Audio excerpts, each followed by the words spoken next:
May the words of my mouth and the meditations of our hearts be acceptable in your sight, O Lord, our rock and our Redeemer. Amen. Please be seated.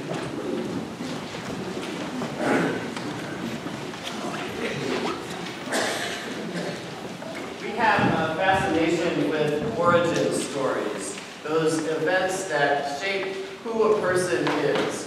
If you think about it, a lot of the Marvel Cinematic Universe films, those superhero films of the last 10 years, explain the origin stories of these superheroes. So we have the story of Tony Stark, who's a billionaire playboy, who's kind of living off of the profits that the company that his dad founded makes selling military armaments, until the day that Tony, is mortally wounded by one of those weapons. And it kind of flips the script for him. He does a 180 and becomes Iron Man and helps to make the world a better place, a safer place. Sometimes that big event doesn't so much flip the script as it makes things more complicated. So we meet Peter Parker, who's just your average teenage kid with all the kind of social awkwardness and everything that brings about, until he's bitten by a radioactive spider. And then his life goes from just being confusing to being really confusing, because not only does he have kind of normal teenage stuff to deal with, he has to figure out what this means, this alter identity as Spider-Man, how to negotiate having both of these things going on. And other times, it's not so much a single event, but rather a string of sort of occurrences that seem random at the time, but really only make sense when you look at them in the rearview mirror. In the new Star Wars films, that's kind of what happens with the heroine Rey. She falls into her path, and it's in looking backwards after the second or third film that she realizes that the Force had been drawing her down this path all along through what seemed like random occurrences. The Bible is filled with its own origin stories, right? The ones we learn about in Sunday school. Moses has several kind of origin story moments. His mother, he's born at a time when the Pharaoh has declared that all male babies should be put to death, and his mother, in a bid to save his life, builds a little basket, sets him afloat on the Nile, where he ends up being raised in the household of the Pharaoh as one of Pharaoh's sons. He runs into trouble as an adult, ends up accidentally killing a guy in a confrontation in the street, goes off on the lam, and then he has that second origin story of God speaking to him out of the burning bush and calling him to go and set his people free. Just as cinematic as those Marvel Universe stories, a movie in its own right. The story of Paul, that great leader of the early church, also very dramatic. Paul starts out life being a great persecutor of the early Christians, of those who are falling away, traveling from synagogue to synagogue, arresting people and persecuting those who are beginning to follow the teachings of Jesus, until Paul has on the road to Damascus that life-changing encounter where he's struck blind, sees a brilliant light, hears a voice out of that light saying that it is Jesus and calling Paul to follow him. And Paul's life veers completely the other direction, and he goes and founds churches all across the Mediterranean. For as vivid as those origin stories are, it's a shame that the origin stories we hear today about the first disciples are so flat. They have so few details. All we hear is we know Simon, Peter, and Andrew, and James, and John are going about their business as fishermen, getting ready to go out for a day's worth of work. Jesus walks by, says, "Follow me, and I will make you fish for people." And immediately, they drop their nets and follow him. It just begs the question about what was going on in their lives.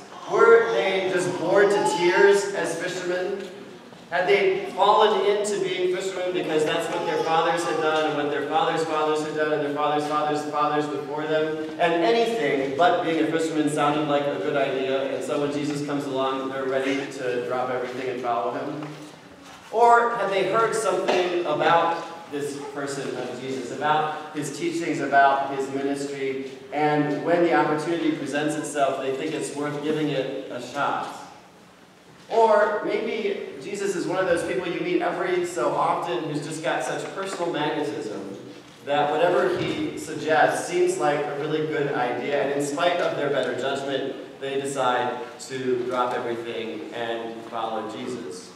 Whatever's going on for the four of them, they make this decision, Matthew tells us, immediately. They don't sit and think about it. They don't get things wrapped up. They don't sell their fishing business. They don't fold up their nets neatly so that they'll be ready when they come back. They just drop everything and follow Jesus. And they do it without really thinking much about the future. Being a fisherman wasn't ever going to make you rich, but it was a pretty steady occupation. You could count on putting food on your table for yourself and your family. And Jesus doesn't come along with a better offer letter. It's not like he's saying, yeah, it's great, but I've got this new job for you that comes a little higher salary, plus health and dental, and a good pension plan. This is not a plan for upward mobility. In fact, it's absolutely the reverse. Instead of knowing where their food is coming from, Jesus is inviting them into a life where they're going to rely on the hospitality of strangers. And sometimes that goes great, right? We've got stories about that. The feeding of the 5,000, where there's plenty of food for everybody and scads left over.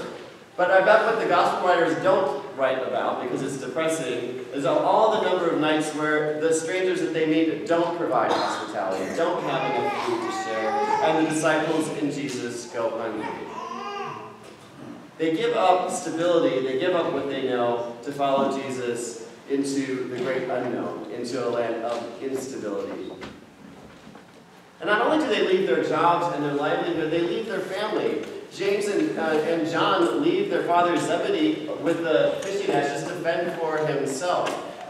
Simon, Peter, and Andrew don't check in with their wives or kids at home to tell them what's going on or make sure that they're cared for. They just drop everything and go.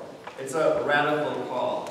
As an origin story, it wouldn't make a very good movie, but it shows us a little bit about what it means to be a disciple of Jesus. So what is your origin story? What are the events, the occurrences, the forces in your life that have led you here today? That brought you into a life of faith? That shaped your career? That shaped your decisions around family? What are those events that made you who you are today? As I look back on my life, it's more like Ren's story than like Peter Parker's or Tony Stark's. There wasn't kind of a big moment, an experience on the road to Damascus that turned my life around. Rather, it was a series of small, little happenstance occurrences. My parents ended up attending an Episcopal church a year or so after they were married because they had shopped around trying to find a good church that would meet both of their needs. My father grew up Ukrainian Orthodox, my mother grew up in the Lutheran church. When they found the Episcopal church, they found a theology that seemed relatively familiar to my mother, and some ceremony and liturgy that seemed relatively familiar to my father. It was a good compromise of where to attend. Ultimately, our family's life kind of revolved around that church. My mother became an Episcopal priest when I was in high school and college. And it was an important factor that led me to the priesthood. Another kind of happenstance occurrence, when I was about 5 years old, my mother signed me up for a class piano program at the local community center. There were 10 of us 5-year-olds with little electronic keyboards learning how to play the piano. And even in my memory, it was a pretty chaotic kind of situation. But somehow, something about that experience stuck, and it led to piano lessons, which led to more piano lessons, which led to a career in music that I had before I was ordained. Sort of everyday happenstances that, in the rearview mirror looking back, I can see God's hand drawing me forward, showing me where I was supposed to go. What are the occurrences in your life? What is your origin story? Your origin story of your career, your family, your life in faith. And because Moses' story shows us that often it's not just one occurrence, but several things, where do you hear God calling you to drop your nets and follow him today?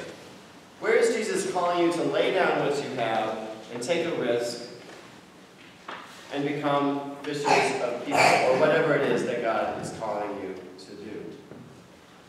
How are you saying yes, either immediately as the disciples did, or kind of hedging your bets and saying, I'll do this today and maybe a little more tomorrow, and maybe, if that goes well, a little more next week? Where is God calling you out of comfort and stability into the unknown, into instability, into new opportunities to bring about the kingdom? I pray this week we'll spend a little time reflecting on our own origin stories, those things that make us, that have made us who we are, that have shaped our lives up to this point, and that we'll pray to be able to hear where God is calling us to drop what we're doing and follow Him today. Amen.